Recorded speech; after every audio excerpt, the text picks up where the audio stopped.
There is a cruel paradox in life that nobody tells you about. The more you want something, the harder it is to get. Think about it. When you are desperate for money, you stay broke. When you are desperate for love, you stay lonely. When you try too hard to be cool, you look cringe. This is called the backward law. It was popularized by the philosopher Alan Watts. He said, "Muddy water is best cleared by leaving it alone." Most men live their lives forcing things. They think that if they just push harder, scream louder, and run faster, the world will submit. But the world is like a Chinese finger trap. The harder you pull, the tighter it gets. Today, I am going to teach you the art of detachment. I will show you why stop chasing is the ultimate productivity hack, and how to attract everything you want by letting go of the need to have it. Part 1. The stench of desperation. Have you ever walked into a room and smelled fear? Desperation has a smell. It has a frequency. When you need a job too badly, the interviewer feels it. They feel a heaviness in your energy. They think, why is he so desperate? What is wrong with him? And they hire the guy who didn't seem to care. In sales, we call this commission breath. The client can smell that you need the money more than you want to help them, and they run away. Neediness creates repulsion. It signals low value. It signals that you are empty and you need them to fill you up. Nobody wants to fill your cup. They want to drink from a cup that is already overflowing. Part 2.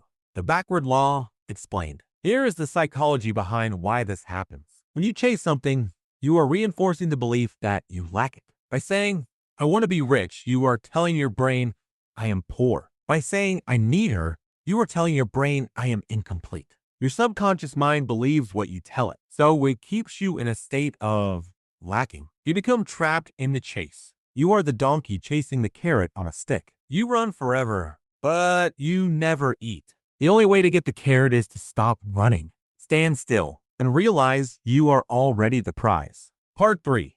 Intention versus attachment. Now, do not confuse detachment with laziness. This is where most people get confused. I am not telling you to sit on the couch and manifest a Ferrari. That is delusion. You must have high intention, but low attachment. This is the secret. High intention means you work your ass off. You are obsessed with the process. Low attachment means you do not care about the result. You shoot the basketball with perfect form, but once the ball leaves your hand, you don't stress about whether it goes in. You have already moved on to the next shot. When you detach from the outcome, you remove the anxiety. And when you remove anxiety, you perform better. You enter the flow state. Part 4. The law of reversed effort. Aldous Huxley called this the law of reversed effort. Imagine you are drowning. If you panic and thrash your arms, you sink faster. But if you relax, if you let go, you float. The water holds you up. Life is water. Stop thrashing.